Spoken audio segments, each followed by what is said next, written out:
Hello बच्चों, आज की इस वीडियो में हम पढ़ने वाले क्लास 12 फिजिक्स के ट्रांसफार्मर और अल्टरनेटिंग करंट जनरेटर के टॉपिक को। इसमें हमारा सबसे पहला टॉपिक क्या बच्चों? ट्रांसफार्मर। तो ट्रांसफार्मर क्या होता है, ध्यान से देखिए। एक ऐसा डिवाइस होता है जो अल्टरनेटिंग वोल्टेज को इंक्रीज और डिक्रीज करता है। दो तरह का मेन ट्रांसफार्मर होता है। स्टेप अप ट्रांसफार्मर जो वोल्टेज को क्या करता है बच्चों? इंक्रीज करता है, और स्टेप डाउन ट्रांसफार्मर जो वोल्टेज को क्या करता है? डिक्रीज करता है। नेक्स्ट देखिए बच्चों, प्रिंसिपल ऑफ ट्रांसफार्मर। ट्रांसफार्मर किस प्रिंसिपल पे काम करता है? म्यूचुअल इंडक्शन पे। म्यूचुअल इंडक्शन क्या होता है? जब किसी प्राइमरी कॉइल में करंट चेंज हो और सेकेंडरी में ईएमएफ इंड्यूस हो जाए, इस फिनोमेना को क्या बोलते हैं? Mutual induction. तो ट्रांसफार्मर भी म्यूचुअल इंडक्शन पे ही काम होता है। यहाँ पर इनपुट वोल्टेज डाला जाता है, वो भी वेरिएबल अल्टरनेटिंग। तो इसमें से क्या होता है? करंट चेंज होता है। इस प्राइमरी में करंट चेंज होने की वजह से सेकेंडरी में क्या हो जाता है? ईएमएफ इंड्यूस हो जाता है। तो सेकेंडरी में जो ईएमएफ इंड्यूस होता है वही लोड रेजिस्टेंस के अक्रॉस आउटपुट वोल्टेज के फॉर्म में अपीयर हो जाता है। ट्रांसफार्मर बना कैसे होता है? एक क्या होता है? सॉफ्ट आयरन का कोर होता है, उस पे दो कॉइल होता है, प्राइमरी कॉइल और सेकेंडरी कॉइल। प्राइमरी के अक्रॉस इनपुट वोल्टेज दिया जाता है और सेकेंडरी के अक्रॉस क्या होता है? आउटपुट वोल्टेज इंड्यूस हो जाता है। प्राइमरी का टर्न कितना है? एनपी, और सेकेंडरी कॉइल का टर्न क्या है? एनएस। इनपुट वोल्टेज जो प्राइमरी से डालते हैं वो क्या है? ईपी, और जो आउटपुट वोल्टेज मिलता है लोड रेजिस्टेंस के अक्रॉस उसे हम क्या बोलेंगे? ईएस। ये सेकेंडरी पर जो वोल्टेज मिलेगा वो आउटपुट होगा, और प्राइमरी पर जो वोल्टेज हम देंगे वो क्या होगा? Input voltage. अब देखिए बच्चों, induce EMF in primary coil. Primary coil में कितना ईएमएफ इंड्यूस होगा? E इज इक्वल टू क्या होता है? D phi by D T. तो ईपी किसके इक्वल हो जाएगा? डी फाई बाई dt, और n टर्न है, np टर्न है, नंबर ऑफ टर्न से क्या करना होगा? मल्टीप्लाई। तो इसे np से क्या करना होगा? मल्टीप्लाई करना होगा। यानी ये क्या हो जाएगा? np इंटू में d फाइव बाई dt, और यहाँ पे माइनस लग जाएगा। तो ये आ गया हमारे पास क्या? इंड्यूस ईएमएफ इन प्राइमरी किसके इक्वल आ गया? माइनस ऑफ NP इंटू में D five by D T. D five by D T क्या है? Rate of change of flux. ये हो गया फर्स्ट इक्वेशन। दूसरा देखिए, जब प्राइमरी में जो फ्लक्स चेंज होगा वही फ्लक्स क्या होगा? सेकेंडरी में जाकर भी चेंज होगा। क्योंकि अगर हम आइडियल ट्रांसफार्मर को लेंगे तो कोई लॉस को कंसीडर नहीं करेंगे। तो क्या लेंगे? As the same flux is linked with secondary coil. जो प्राइमरी का फ्लक्स होगा वही जाके सेकेंडरी में चेंज होगा। तो rate of change of flux दोनों केस में क्या होगा? सेम, चाहे वो इनपुट पे हो चाहे आउटपुट पे हो। As the same flux is linked with secondary coil with the help of soft iron. Soft iron core की वजह से क्या होगा? मैग्नेटिक फ्लक्स का लीकेज क्या हो जाएगा? कम हो जाएगा ड्यू टू म्यूचुअल इंडक्शन। अब क्या होगा? EMF induce in secondary coil. तो EMF induce in secondary coil क्या हो जाएगा? एनएस आ जाएगा, D five by D T है। D five by D T दोनों में क्या रहेगा? सेम, और यहाँ पे क्या आ जाएगा? माइनस। ये D five by D T दोनों केस में क्या रहेगा? सेम, क्योंकि जितना चेंज, जो चेंज प्राइमरी पे होगा वही चेंज आके क्या होगा? सेकेंडरी पे होगा। इसे हम क्या लेंगे? तो यहाँ से ईएस किसके इक्वल आ गया बच्चों? ईएस आ गया माइनस ऑफ एनएस। एनएस क्या? Number of turn in secondary. NP क्या? Number of turn in primary coil. ये हो जाएगा D five by D T. इसे लिख देंगे इक्वेशन नंबर 2। अब क्या करेंगे? इक्वेशन नंबर 1 को इक्वेशन नंबर 2 से क्या कर देंगे बच्चों? डिवाइड कर देंगे। तो देखो बच्चों, जैसे इस इक्वेशन को क्या करेंगे? डिवाइड करेंगे तो क्या आ जाएगा? डिवाइड करते ही ये और ये टर्म क्या हो जाएगा? कट जाएगा, माइनस माइनस कट जाएगा। तो फाइनल क्या आ जाएगा? डिवाइड करने के बाद हमारे पास क्या मिलेगा? ई प्राइमरी अपॉन में ई सेकेंडरी इज इक्वल टू, ये बचेगा एन प्राइमरी अपॉन में एन सेकेंडरी। ये एक बेहतरीन सा रिजल्ट आ गया जो आपको हमेशा याद रखना होगा। अब नेक्स्ट देखिए बच्चों, for an ideal transformer. Ideal transformer जिसमें कोई भी लॉस को कंसीडर नहीं किया जाएगा, उस केस में क्या हो जाएगा? इनपुट पावर किसके इक्वल हो जाएगा? आउटपुट पावर के। तो बच्चों हम जानते हैं पावर किसके इक्वल होता है? पावर होता है वोल्टेज इनटू में करंट। तो इनपुट पावर किसके इक्वल होगा? इनपुट वोल्टेज यानी कि ईपी इनटू में इनपुट करंट यानी कि IP is equal to output power, मतलब आउटपुट वोल्टेज यानी कि ईएस इनटू में आउटपुट करंट यानी कि आईएस। तो यहां से ये रिजल्ट आ जाए, यानी कि आई पी अपॉन में आईएस। ये किसके इक्वल हो जाएगा? ईएस अपॉन में ईपी। यहां से आप करंट भी निकाल सकते हैं। यहाँ पे आईपी क्या है, प्राइमरी में करंट, और आईएस क्या है, सेकेंडरी कॉइल का करंट, ईएस क्या है, सेकेंडरी का वोल्टेज यानी आउटपुट वोल्टेज, और ईपी क्या है, प्राइमरी का वोल्टेज यानी कि इनपुट वोल्टेज। नेक्स्ट देखिए दो तरह का transformer, step up. Step up क्या करेगा, वोल्टेज को इंक्रीज करेगा। देखो सारा खेल है बच्चों नंबर ऑफ टर्न्स का। अभी हमने रिजल्ट देखा क्या आया था, NS अपॉन में NP, NS अपॉन में NP किसके इक्वल था, ES अपॉन में EP। तो ES किसके इक्वल हो जाएगा, आउटपुट वोल्टेज किसके इक्वल हो जाएगा, ये इधर चला जाएगा, तो ये हो जाएगा क्या, NS अपॉन में NP इंटू में EP। सारा टर्न क्या होगा, इसी रेशियो का होगा। ये है आउटपुट वोल्टेज और ये क्या है, इनपुट वोल्टेज। तो स्टेप अप ट्रांसफार्मर में क्या होता है, स्टेप अप के केस में क्या होता है, स्टेप अप ट्रांसफार्मर के केस में जो होता है सेकेंडरी का टर्न क्या रखा जाता है, ज्यादा रखा जाता है। NS का टर्न क्या रखा जाता है, ज्यादा, और NP का टर्न क्या रखते हैं, कम। ऐसा करने से होगा क्या, ऊपर ये NS अपॉन में NP क्या हो जाएगा, 1 से ज्यादा, NS अपॉन में NP क्या हो जाएगा, ग्रेटर देन 1, और ये क्वांटिटी अगर 1 से ज्यादा होगा तो इस ES जो होगा सेकेंडरी का जो वोल्टेज होगा वो प्राइमरी से क्या हो जाएगा, ज्यादा।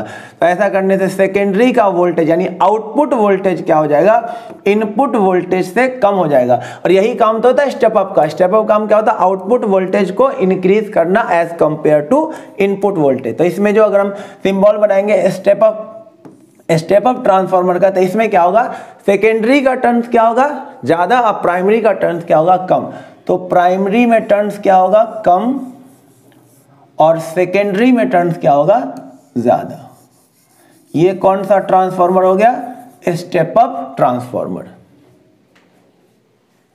नेक्स्ट क्या बच्चों, step down transformer. Step down transformer क्या करेगा, वोल्टेज को डिक्रीज करेगा, वोल्टेज को ये क्या करेगा, डिक्रीज करेगा। तो इसके लिए क्या हो जाएगा, फिर से देखिए, अभी हमने देखा ES किसके इक्वल था, NS अपॉन में NP इंटू में EP। तो जब ये रेशियो 1 से कम हो जाए यानी कि सेकेंडरी का टर्न कम और प्राइमरी का टर्न क्या हो जाए, ज्यादा, तो इस केस में ये रेशियो 1 से कम हो जाएगा, यानी NS अपॉन में NP जो होगा वो 1 से कम हो जाएगा। और ये रेशियो 1 से कम हो जाएगा, इसका मतलब ES क्या हो जाएगा, कम, और EP क्या हो जाएगा, ज्यादा होगा। तो सेकेंडरी का वोल्टेज कम हो जाएगा और प्राइमरी का वोल्टेज क्या हो जाएगा, ज्यादा था। देखिए स्टेप डाउन कर करता है, आउटपुट वोल्टेज को क्या कर देता है, इनपुट के कंपैरिजन में कम कर देता है। तो स्टेप डाउन का सिंबल क्या होगा, इसमें ध्यान से देखिए, इसमें क्या होगा, प्राइमरी का टर्न्स क्या होगा, ज्यादा होगा, और सेकेंडरी का टर्न्स क्या होगा, कम। तो स्टेप डाउन में प्राइमरी का टर्न्स क्या होगा, ज्यादा, और सेकेंडरी का टर्न्स क्या होगा, कम होगा। तो आप इस तरह से समझ सकते हैं कि स्टेप अप में सेकेंडरी का टर्न ज्यादा और स्टेप डाउन में सेकेंडरी का टर्न्स क्या होता है, कम होता है।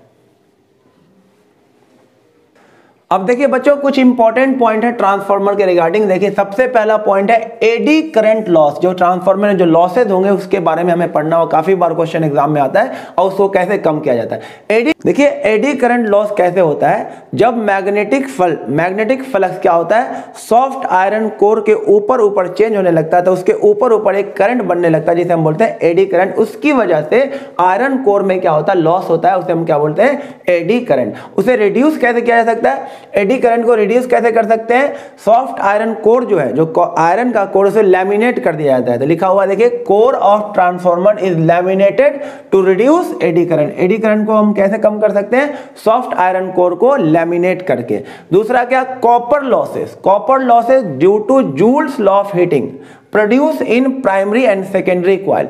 जब बार बार करंट पास होगा तो जूल्स लॉ ऑफ हीटिंग की वजह से उसमें हीटिंग प्रोड्यूस होगा, तो उससे भी क्या होगा, एक लॉस होगा जिसे हम बोलेंगे कॉपर लॉसेस। और इस लॉस को रिड्यूस करने के लिए क्या करते हैं, वायर जो होता है प्राइमरी और सेकेंडरी जो वायर बना होता है वो किसका ले लिया जाता है, कॉपर का वायर ले लिया जाता है, क्योंकि कॉपर वायर का रेजिस्टेंस और रेजिस्टिविटी कम होता है, तो उससे हीटिंग इफेक्ट क्या हो जाएगा, कम हो जाएगा। थर्ड लॉस क्या है, हिस्टेरेसिस लॉस। हिस्टेरेसिस लॉस क्या होता है, बार बार जो आयरन का कोर है वो मैग्नेटाइज होता है, फिर डीमैग्नेटाइज होता है, फिर मैग्नेटाइज होता है, डीमैग्नेटाइज होता है, तो इससे जो लॉस होता है उसे हम क्या बोलते हैं, hysteresis loss due to repeated magnetisation and demagnetisation of core of transformer. इसे रिड्यूस करने के लिए क्या किया जाता है, कोर किस चीज का ले लिया जाता है, सॉफ्ट आयरन का, और सॉफ्ट आयरन का कोर इसलिए ले जाता है, उसकी वजह से क्या होता है, स्ट्रेंथ ऑफ मैग्नेटिक फील्ड क्या हो जाता है, इंक्रीज हो जाता है। और चौथा लॉस क्या है, फ्लक्स लीकेज। सारा का सारा प्राइमरी का फ्लक्स सेकेंडरी में पास नहीं होता, कुछ फ्लक्स क्या हो जाता है, लीक हो जाता है, उसे हम क्या बोलते हैं, उस लॉस को क्या बोलते हैं, फ्लक्स लीकेज। और फ्लक्स लीकेज को रिड्यूस कैसे किया जा सकता है, बेहतरीन ढंग से, प्रॉपर ढंग से क्या कर सकते हैं, कपलिंग करके, यानी कि प्राइमरी और सेकेंडरी को इस तरह से एडजस्ट किया जाए कि सारा प्राइमरी का फ्लक्स सेकेंडरी के अंदर से पास हो। तो can be minimise by proper coupling of primary and secondary coil.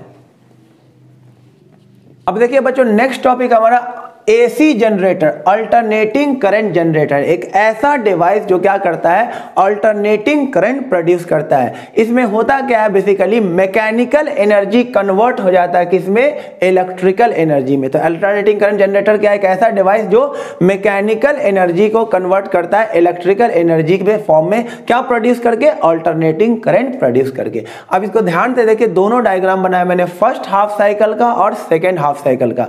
और इसका प्रिंसिपल क्या होता है, alternating current generator, AC generator का प्रिंसिपल होता है इलेक्ट्रोमैग्नेटिक इंडक्शन, ईएमआई। यानी कि जब भी किसी कॉइल में से फ्लक्स चेंज होता है, उस कॉइल में क्या हो जाता है, ईएमएफ इंड्यूस हो जाता है या करंट इंड्यूस हो जाता है। उस करंट का डायरेक्शन हम कैसे निकालते हैं, फ्लेमिंग राइट हैंड रूल का यूज करके। तो देखिए फर्स्ट हाफ साइकिल में देखिए ध्यान से, इन फर्स्ट हाफ साइकिल क्या होगा, जब ये कॉइल, ये ABCD क्या है, एक आर्मेचर कॉइल है, ये नॉर्थ साउथ, ये मैग्नेटिक फील्ड है, और ये दो स्लिप रिंग है। इसी रिंग पर क्या होगा, ये कॉइल रोटेट करेगा, R1 और R2, और ये दो कार्बन का, दो मेटालिक ब्रशेस है B1 B2, जिससे आउटपुट लिया जाएगा, और ये लोड रेजिस्टेंस है जिसके अक्रॉस आउटपुट लिया जाएगा। तो पहले हाफ साइकिल में देखिए इस तरह से रोटेट हो रहा है, यानी AB वाला आर्म किधर आ रहा है, बाहर। तो फ्लेमिंग राइट हैंड रूल के यूज करके हम डायरेक्शन ऑफ करंट निकाल सकते हैं। AB आर्म क्या आ रहा है, बाहर। अब मैग्नेटिक फील्ड किधर है, नॉर्थ से साउथ, तो करंट का डायरेक्शन किधर होगा, A to B। तो करंट का डायरेक्शन होगा बच्चों A to B। ये फिर करंट ऐसे आएगा, देखिए ध्यान से।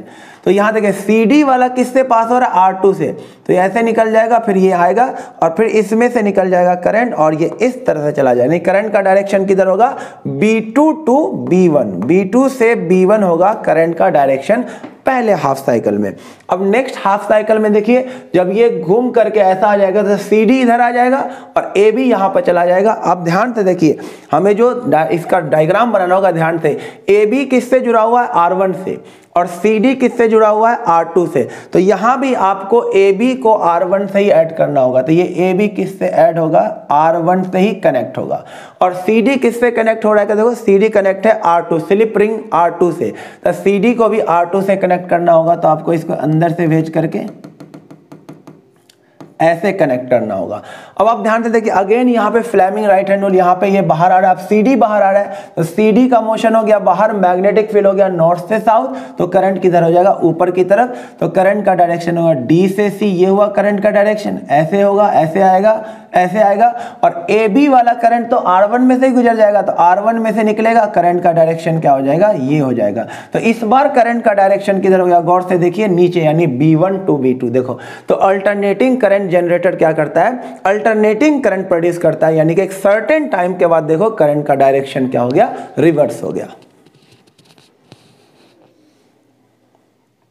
देखिए इसमें कैसे, ये अल्टरनेटिंग करंट जनरेटर बना किससे होता है, एक आर्मेचर कॉइल था ABCD, ये क्या है, large number of turn of copper wire wound on soft iron core. ये बता दिया सॉफ्ट आयरन कोर क्यों यूज किया जाता है। ये सॉफ्ट आयरन कोर क्या करता है, स्ट्रेंथ ऑफ मैग्नेटिक फील्ड क्या करता है, इंक्रीज करता है।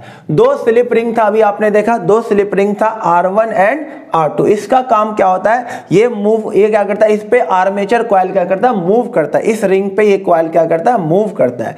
तो इसके बारे में देखिए क्या लिखा हुआ है, ध्यान से देखिए, slip ring R1 and R2 used to provide movable contact of armature coil with external circuit containing load। इसके हेल्प से क्या करता है, ये मूवेबल कॉन्टेक्ट प्रोवाइड करता है किसको, आर्मेचर कॉइल को, एक्सटर्नल सर्किट के साथ। और उसके बाद क्या है, कार्बन ब्रशेस, दो कार्बन ब्रशेस है, metallic brushes, use to pass electric current from armature coil to external circuit. अब गौर से देखिए, ये दोनों ब्रशेस क्या कर रहा है, ये आर्मेचर कॉइल के करंट को क्या करना है, एक्सटर्नल सर्किट यानी लोड के अक्रॉस क्या कर रहा है, गेन कर रहा है। यानी कि ब्रशेस के थ्रू ही हमें क्या कर, आउटपुट करंट मिलेगा लोड के अक्रॉस। ये काम था कार्बन, दो कार्बन ब्रशेस यानी कि दो मेटालिक ब्रशेस का। अब नेक्स्ट क्या है, इंड्यूस ईएमएफ इन कॉइल। अब उस आर्मेचर कॉइल में करंट कितना इंड्यूस होगा, पहले ईएमएफ इंड्यूस निकाल लेते हैं। E is equal to d five by D T, तो E इज इक्वल टू क्या हो जाएगा, D upon d t of minus of d five by D t, Faraday law, D upon d t of phi क्या होता है, NBA cos theta, और omega किसके equal होता है, थीटा अपॉन टी, तो थीटा किसके इक्वल हो जाएगा बताइए, ओमेगा टी, तो थीटा को लिख दो ओमेगा टी, तो E is equal to minus d upon d t of NBA cos omega t. Constant term को बाहर कर दीजिए, माइनस NBA ये बाहर हो जाएगा, और कॉस का डिफरेंशिएशन क्या हो जाएगा बच्चों बताइए, ये हो जाएगा माइनस का साइन ओमेगा टी इंटू में ओमेगा, तो इंड्यूस ईएमएफ आ जाएगा किसका, माइनस माइनस प्लस हो जाएगा, NBA omega sine omega T, ये आ गया इंड्यूस ईएमएफ। इसको रेजिस्टेंस से क्या कर देंगे, डिवाइड, तो आ जाएगा induce current I is equal to E upon में R, तो इंड्यूस करंट किसके इक्वल आ गया, NBA ओमेगा अपॉन में R इंटू में साइन ओमेगा टी आ गया। ऑल्टरनेटिंग करंट इसी को क्या ले लेते हैं, I नॉट, तो I इज इक्वल टू क्या हो जाएगा बोलो, I not sign omega T, यही तो है अल्टरनेटिंग करंट।